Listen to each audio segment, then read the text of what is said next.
Productivity experts love to talk about time management when it really doesn't exist. What exists is priority management, activity management, making choices about how you spend your time. If you choose to do fewer, deeper, better things that actually make a difference in your world and the world of others, things that matter to you, that move the needle in your business, you'll do fewer, but you'll do them better, you'll do them deeper, and all of a sudden time opens up.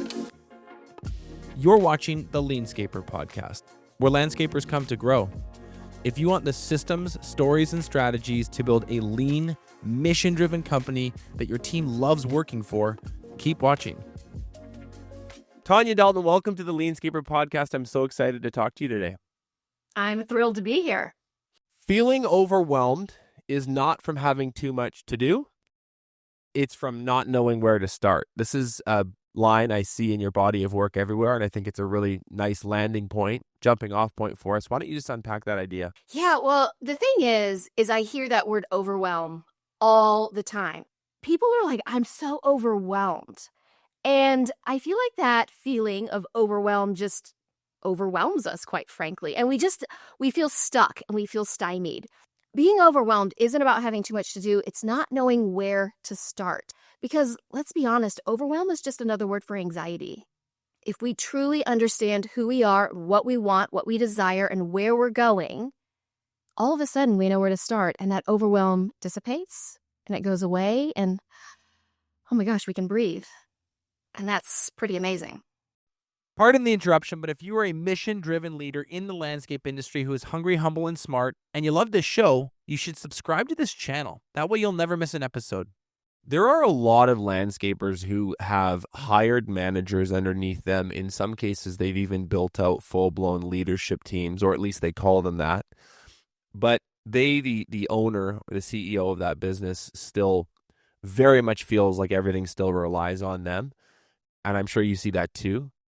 How can that be? What's going on there? That's 100% mindset. Because if you have leadership, if you've hired people, you've paid them money and hopefully good money, what are you paying them for? If not to do their jobs, if not to give you their expertise.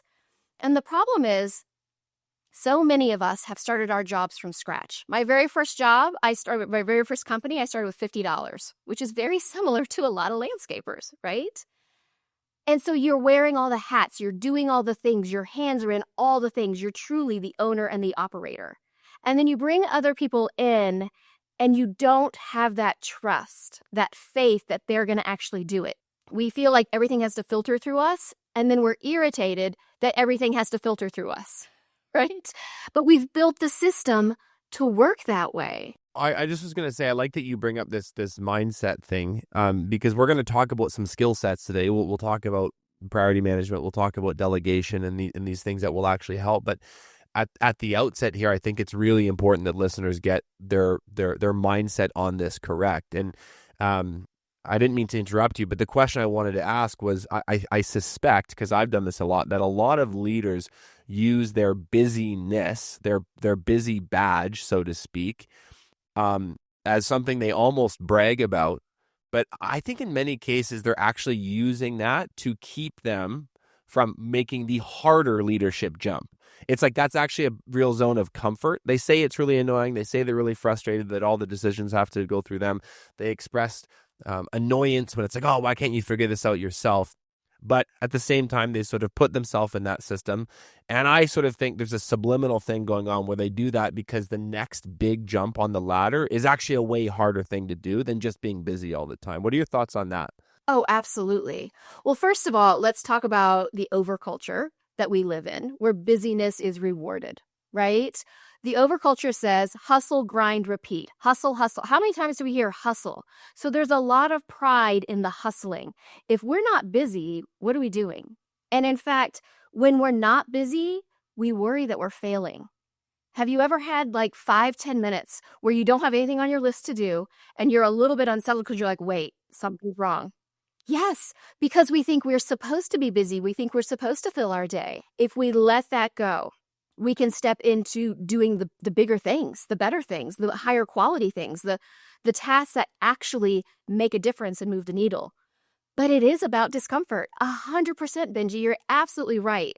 There is this discomfort. There's this zone of where we're comfortable doing all the things, and there's this place we want to go to. Because we've all heard that phrase, what got you here won't take you there. That's the truth. When you're starting out and you're doing all the things, you get to a level where you can't do all the things, but you're afraid to let it go. We have to constantly be shifting. It's like a snake shedding its skin. That's how we grow. And there's so much pride in being able to tell our team, I worked all weekend. We think that encourages them. I've made that mistake. I used to tell my team about how hard I worked all weekend. I did this and I did that. All that did was make them feel worthless, like they weren't working hard enough. Okay, this idea of enough is important here because, you meet people who claim that there's not enough hours in the day. If only they could clone themselves. You have no idea how hard I work. And you meet people like these at conferences. It's usually people on the earlier edge of their business journey. They haven't had enough cycles, enough reps to mature, to understand. Mature is the right word, actually. To understand that there aren't enough hours in the day. That's the point. Like, there's never going to be enough hours in the day. If you're running a big business, the task list is longer, always will be longer than the hours in your day. And if you don't understand that, you're really, really missing the point of leadership at that level. And what you need to shift your attention to, if you find yourself saying that a lot, it's like, do a self-audit. Hey, am I using language like, oh my God, there's not enough hours in the day? Am I saying that to myself? It's probably just an instance of misallocated attention.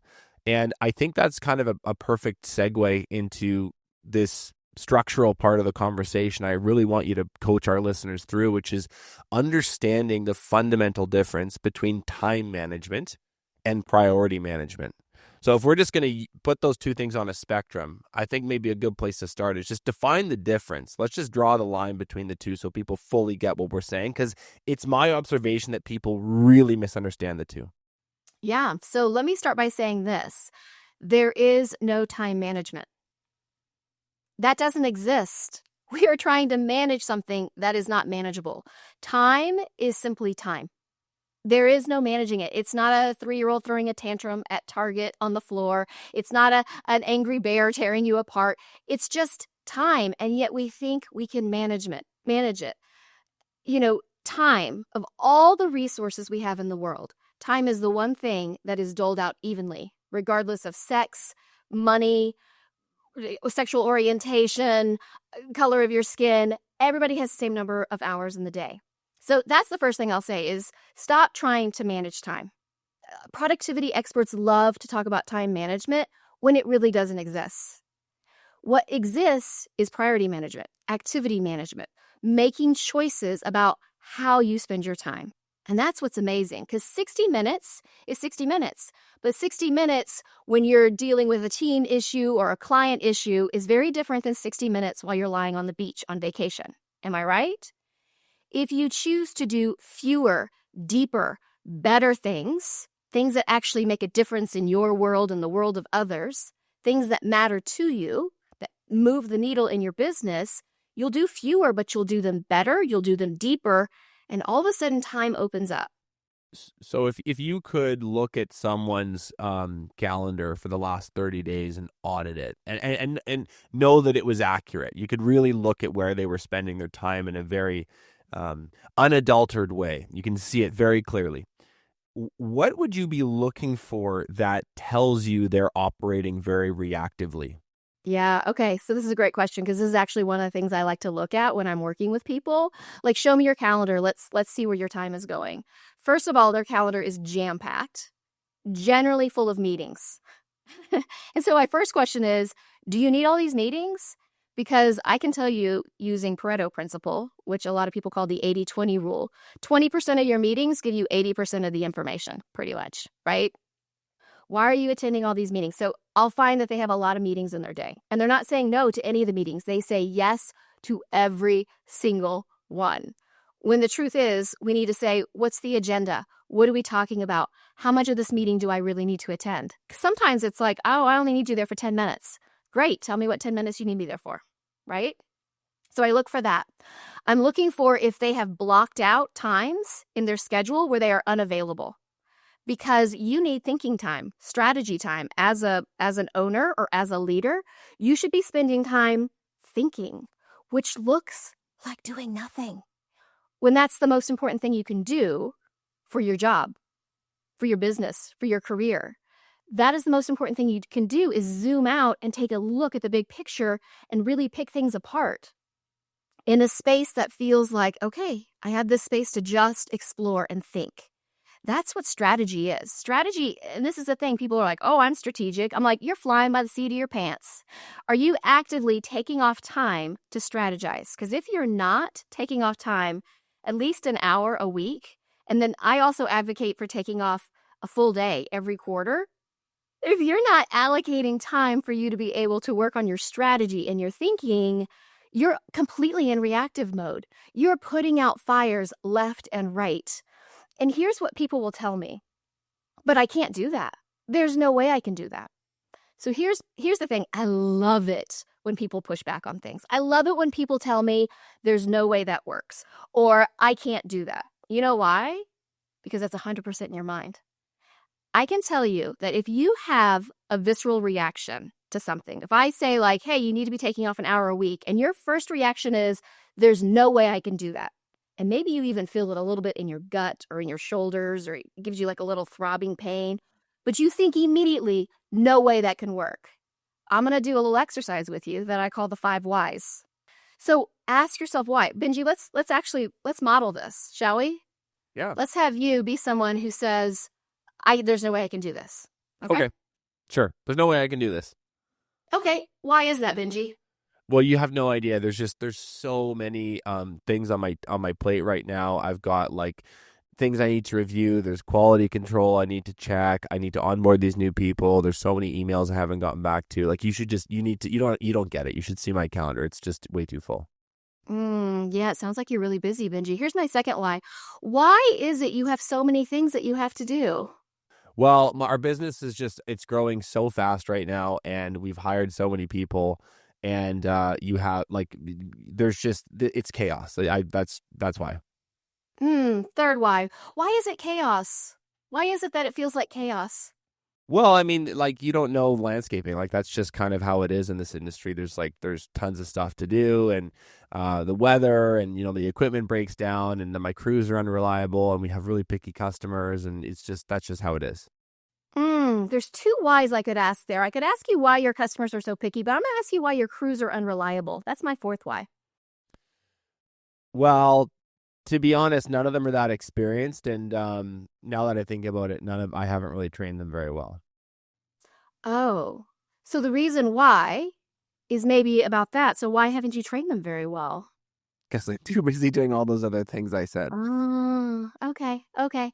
But if we stopped being busy putting out all the fires and took time to create SOPs, to create operations, and hey, let's be honest, if you have a leadership team, you don't even have to be the one who does this. When I have people create SOPs, I don't create the SOPs for my company. I have the people who are doing the job create the SOPs. You tell me how this job is done. I'll approve them, right? That doesn't need to take up a lot of my time. So if you created some systems so that the crews felt more reliable, if you found out and had conversations with the crew about what it is that they need to act in order to be successful, would that free up some of your time? Yeah, probably. Yeah, not probably. It definitely would, right? So here we got to the heart of it. You said you didn't have time because you have too much to do, when the heart of it really is that you haven't really taken the time to empower your team. It's hard, and like what you just said sort of goes back to the original question that I posed at the beginning, which is, why do so many people have managers and in some cases leadership teams around them but still feel like the bottleneck?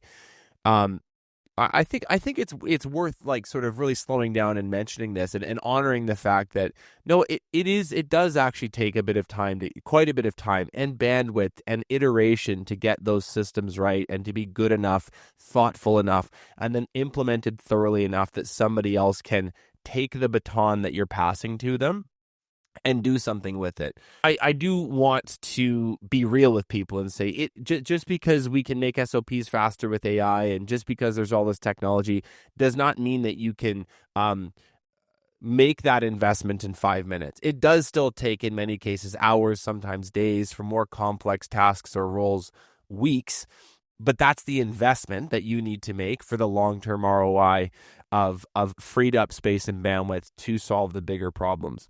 And I can't help but ask this question, which is, if priority management is fundamentally different, what is the hierarchy that we use to make those prioritization decisions? How do you coach people to sort of stack rank things? And what is it all anchored to at the end of the day? I'm thinking it's a vision, it's a strategy, but maybe you can make it more tactical than that. Yeah, let's start with that part. Let's start with what we anchor it to, and then we'll get to the hierarchy after that. Does that sound good? Yep. Okay. So I think part of the problem is when we own a business or we're in leadership or whatever it is, we look around and we see what everybody else is doing. And we set our anchors in that. Well, this is what my competition is doing, or this is what other people in the industry are doing, or this is what my next door neighbor is doing, or whatever, right? And so we don't set our objectives, our priorities based on ourselves and what we want. So I like to, when I'm working with a team on their strategy, one of the exercises I really like to do is I like to think about the vision of where you're going to go. So I like to think about where you're going to go in 5 years or 10 years. What's the big vision of where you want to go? What's the potential, right? Is it that you want to sell your company in 5-10 years? Is it that you want to set it up so that it is operating with you outside of it, right? That you're going to be bringing in like an integrator and you're not going to be running the day-to-day. Is it that you want to pass it down to your family and make this a legacy business? What is it you want to do long-term?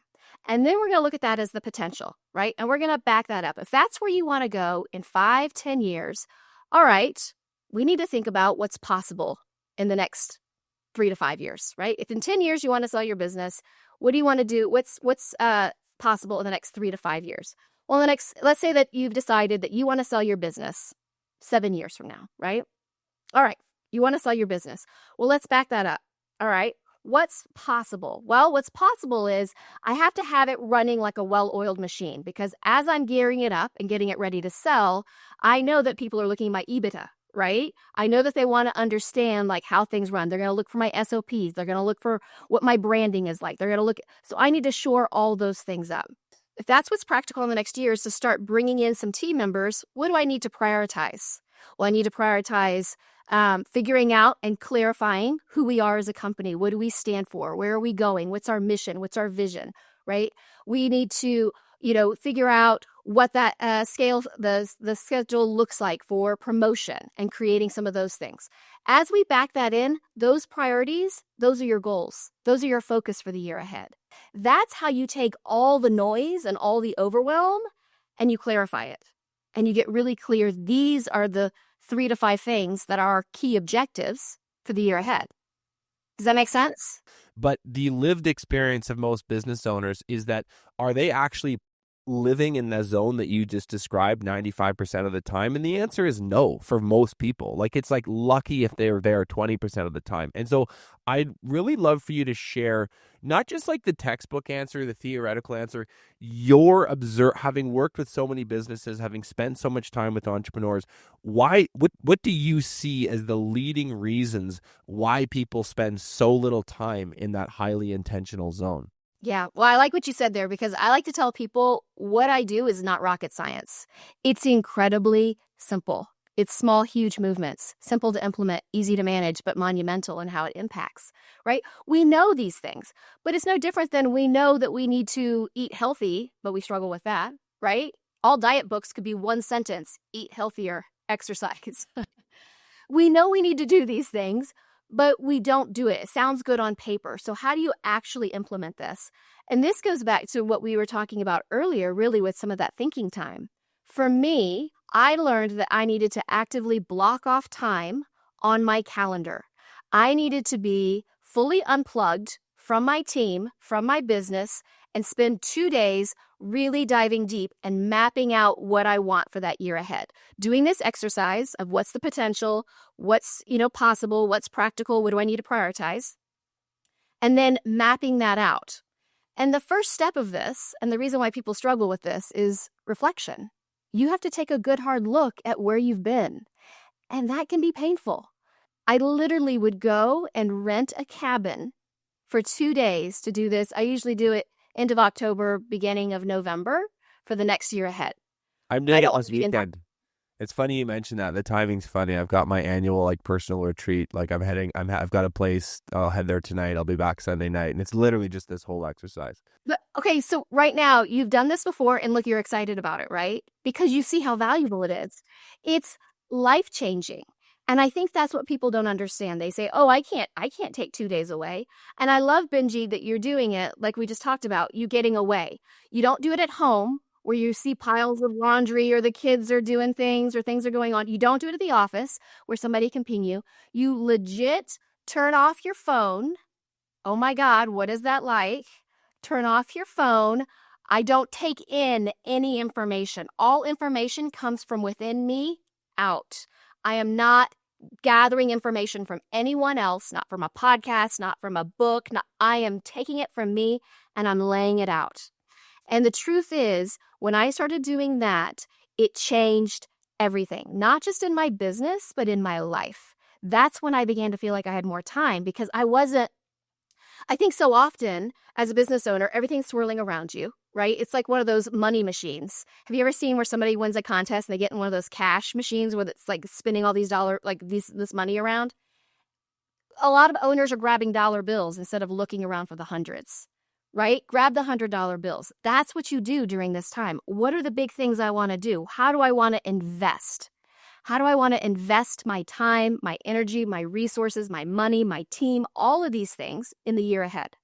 So it is actively getting away. And then I block off, as I mentioned, at least a half day, if not a full day, towards the end of each quarter where I check in. Hey, how am I doing on that? I set that roadmap for myself back in October, November. How am I doing on that? Do I need to make adjustments? Do I need to make changes? So one of the things I would encourage listeners to do right now is if you have not taken time, I want you to think about when's the last time that you took a day to map out or plan something for your business? Because I'm afraid some of you are going to say, I've never done that. Or, oh, I did that several years ago. If you have not done that, I want to challenge you right now to set a date on the calendar that you're going to be unplugged just for one afternoon. Let's start small. One afternoon, 3 to 4 hours, where your team cannot reach you. You tell your team, I'm unavailable. I'm doing deep work. And let's see how it goes. What are the fires that happen? Because you know what? You're going to learn a lot. I love this idea that someone's calendar is basically their strategy made visible. Like if you want to understand someone's business strategy, just look at their last 60 days of work and you're going to see pretty clearly how good the strategy is, or at the very least, how well they're following it to begin with. Really quick fire round here. If you were to just summarize this whole priority management process into steps from like visioning to strategy to calendaring, how should people make it very practical, tactical? How should people approach this, this format of managing their time to get the most out of it if they haven't before? Yeah. Okay, let's look at this. We've gone kind of big picture. I want to zoom in so it's a little more practical for people. So I teach a strategy called the 5 Ps for how you really create your week. So the first P is that you're going to purge. We use our brain as a filing cabinet. All the information is up here in our brain and we wonder why we're exhausted and why we're not sleeping, right? So we want to get our ideas out on paper. So in a little more, micro level, instead of being so macro, that looks like on Sundays or Mondays, mapping out and getting all the ideas out of your head of like, this is what I need to accomplish for this week. We're going to purge it out of our brain and put it on a sheet of paper. I actually, when my kids were younger and living at home, I did this twice. I did it on Sunday afternoons with my family. So we all had a master list of what was going on, because I think everything I teach with productivity applies at home as well. And I would do it Monday morning. And then I would share it with my team, right? So we're going to purge. That's the first P. Second P is you're going to process. You process each day as it comes. Instead of trying to map out the week on Sunday and go, I'm going to do this on Monday, this on Tuesday, this on Wednesday, this on Thursday, treat each day as a new opportunity.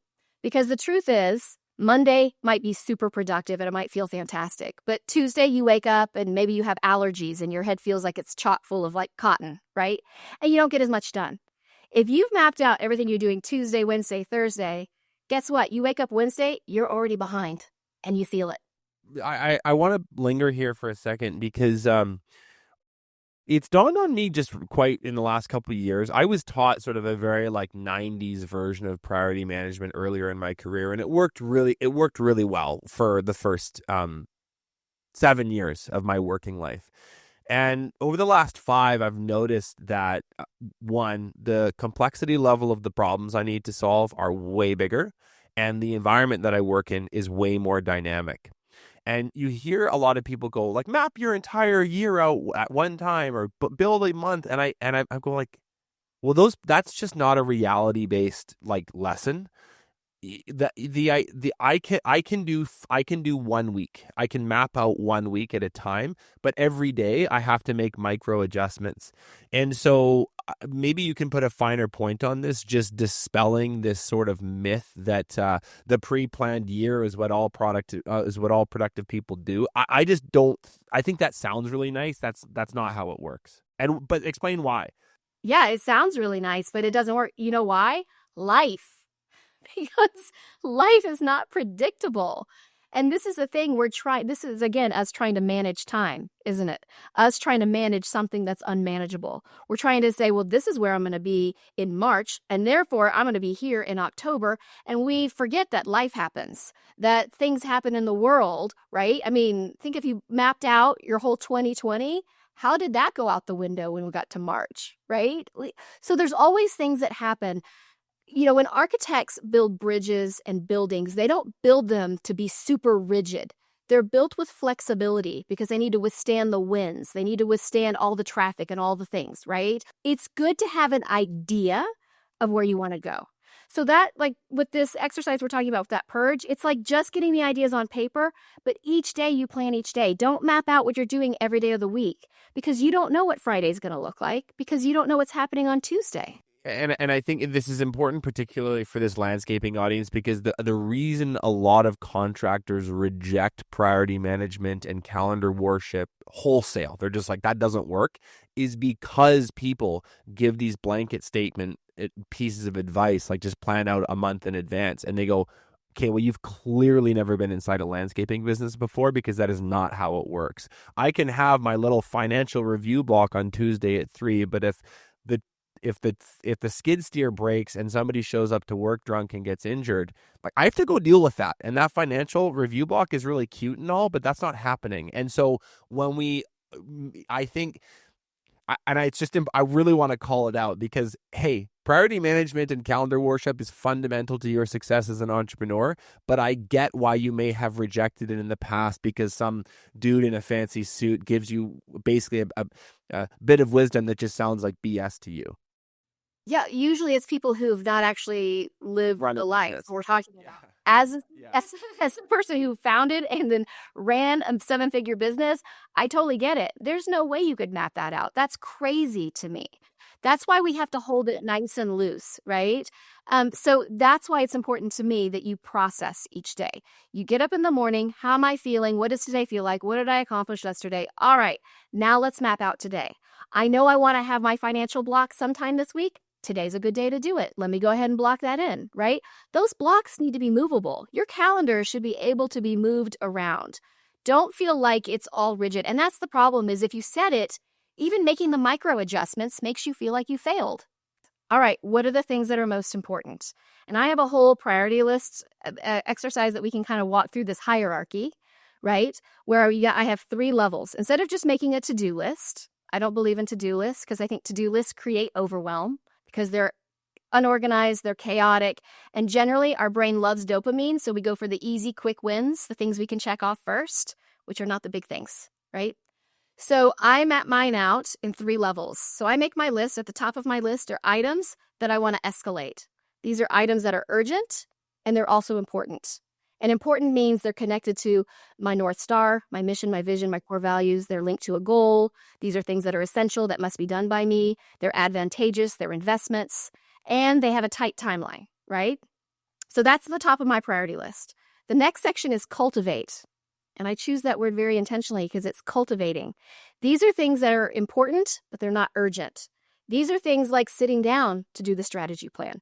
This is sitting down to do the marketing plan. This is sitting down to look over the budget. This is going and getting yourself educated about different aspects of the business. This is reading, right? Taking in information. So cultivate. And then our last level of that list is, what are we going to just accommodate?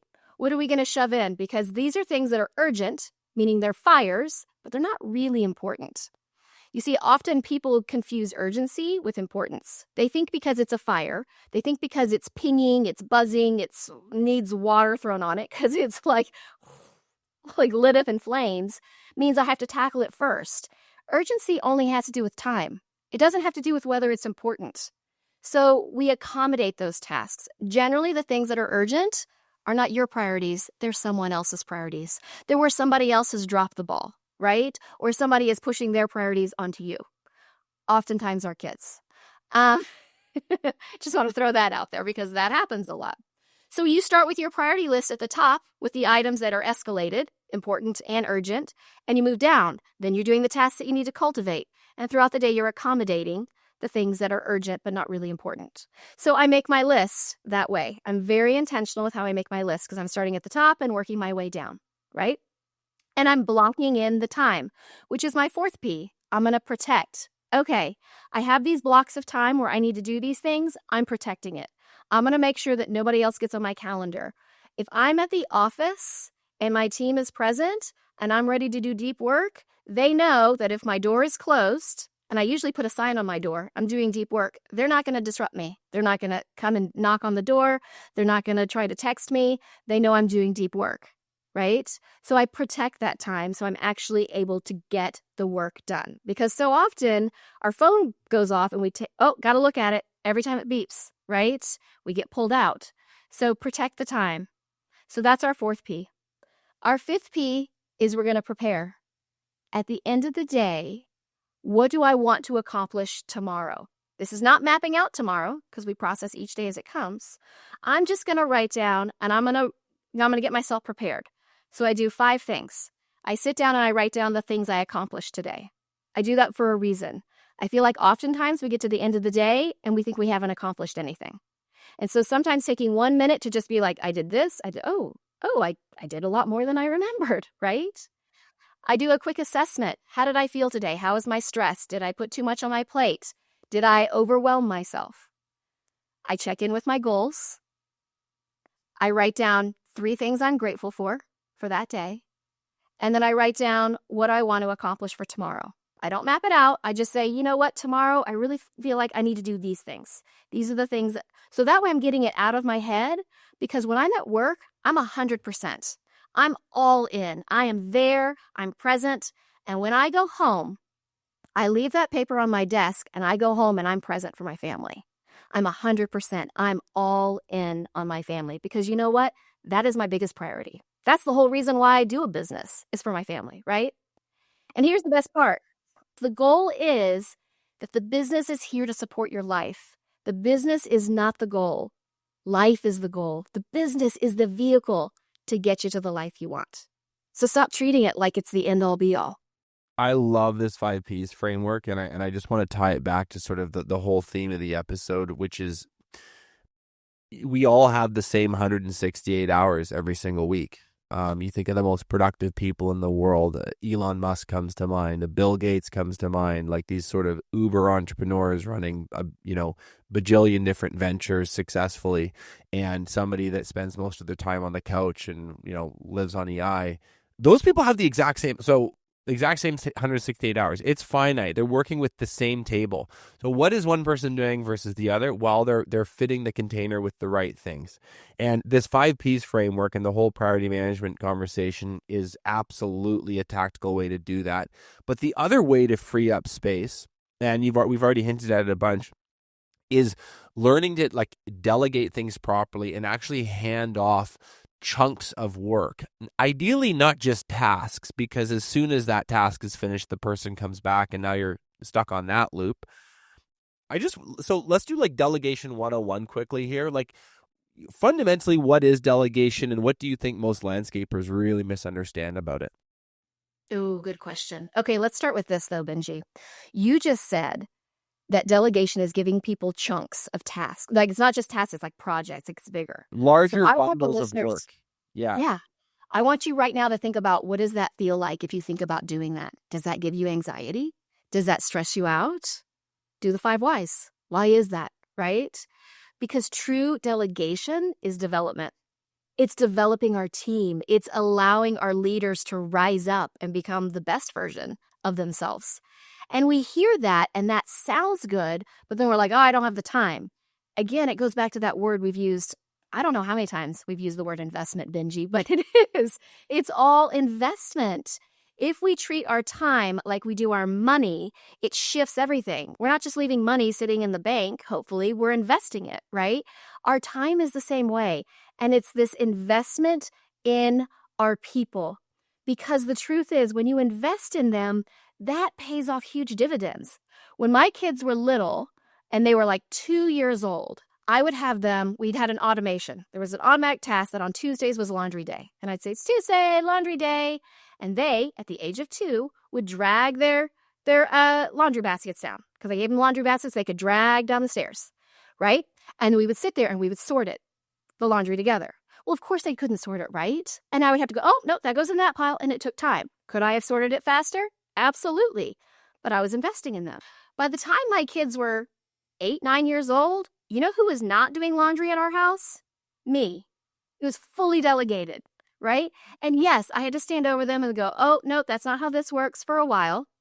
But eventually, and for a huge chunk of the time that my kids lived at home, I was not doing any laundry. I wasn't even doing the household laundry because that was one of their chores. That totally freed me up, right? And I think that's just a micro example of what it looks like in a business. When you invest the time, they're not going to do it right the first time. You have to resist the urge to take this away from them. And that is the hardest thing, is to sit on your hands and tell yourself to shut the F up. That's the truth. Don't talk over them. Let them figure it out. Don't solve their problems. Let them solve it. They're going to do a bad job at first. They're not going to do it the way that you do it. They might not ever do it the way you do it. But 80% done by somebody else is better than 100% done by you, right? So maybe they have their own way of doing it. Let's allow them to explore. This is why we're paying them. This goes back to what we talked about at the beginning of the show. We're paying them the money for their expertise, right? So let's let them lean into it. So allow them to try and to fail and say, okay, we're going to try again, right? And you need to figure out, when somebody fails with delegation, it's not a failure of them. It's a failure of us. You have failed and I have failed. What could you do better? What can I do better? And 9 times out of 10, what we could do better is expressing what done looks like. What do I have as the vision of what this needs to be? Let's go deeper on that definition of done, and let's also try and just clarify like a bit of a, there's more than that. There's a framework to this. There's a skill set that needs to be developed. Most delegation in the context of a landscaping business is really just dumping. It's like, hey, so-and-so, here's this thing that I'm tired of, you figure it out. And it's like, I don't want this, and it's thrown off to someone in an email or a quick conversation in the hallway, or in many cases, like a phone call late on a Friday being like, hey, I'm exhausted, next week, you're responsible for X. And, you know, we all know what happens. That X, whatever it was, is not done very well. The person who delegated becomes frustrated. The delegatee, the person who's receiving it, becomes overwhelmed and loses their confidence. And the whole thing ends up back on the plate of the person who tried to delegate it in the first place, only now there's a month of bad work they also need to clean up. So like, I really can't emphasize this enough. This is a business problem. If you are bad at delegation, this is a very serious business problem. What's like the Tanya Dalton roadmap? Kind of, maybe you have a 5 Ps framework for this. How do people become better delegators? I like this question because it really is, I think, too, most of life comes down to communication. I think good relationships, whether we're talking about work or at home or with our friends or with our loved ones, comes down to communication, right? And that's the problem, is we don't communicate. And so what we need to do is, again, back it up and make sure that we're doing this in the right way. So when you start delegating with somebody, it's going to take more time. Every time you're delegating something, though, it should be a meeting. Hey, this is what I need done. This is what this looks like. This is what the budget is. Here's how I want it to look.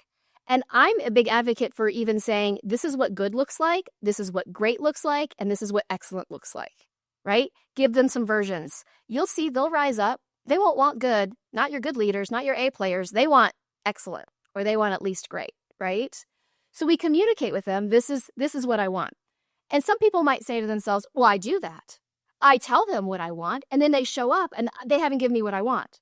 So here's the trick. And this is a trick I learned when I used to be a teacher, because I used to teach elementary school. I used to give the class instructions, and I would say to one of the students, tell me back what you're supposed to do. And they would tell me back what they're supposed to do. And I'd either go, excellent, that's exactly right, or I'd go, oh, I've not really clarified this well enough. Let me explain this again, right? So I actually have this project tracker framework, which I'm happy to send to people if you want to email me, and I'll send it to you at tanyadalton.com, that I use, where it maps it out. And what I do, they take that piece of paper, they go off and they fill it out. And then we have another meeting. See, this is the problem. People don't even have one meeting. We need to have multiple meetings. We have a meeting and it's like, okay, show me what you have on the piece of paper. Did they understand the instructions? Did they understand what I was wanting? Did they come up with some other ideas? My job is just to review it and sign off, or go, oop, there's some holes in what I explained to you. So I'm catching that on the front end before we've spent any money, before we've really spent any of our resources. I'm catching that right away, that there was a miscommunication, right? And that's 9 times out of 10 what it is. It's a miscommunication, right? That causes the work not to be good. So while I'm doing this, we have our meeting and it's like, okay, how often are we going to check in? I go ahead and pre-schedule the check-ins. We're going to check in 2 weeks, or we're going to check in 3 weeks. So this is what I'm looking for. These are the metrics for success. These are the measurable things I'm looking for. This is what success looks like. So I'm not just telling them what I want. I'm defining success, and I'm like, we're going to do 2 check-ins along the way. I don't want to hear about it until we get to those check-ins, because my job is to step out of it. Right?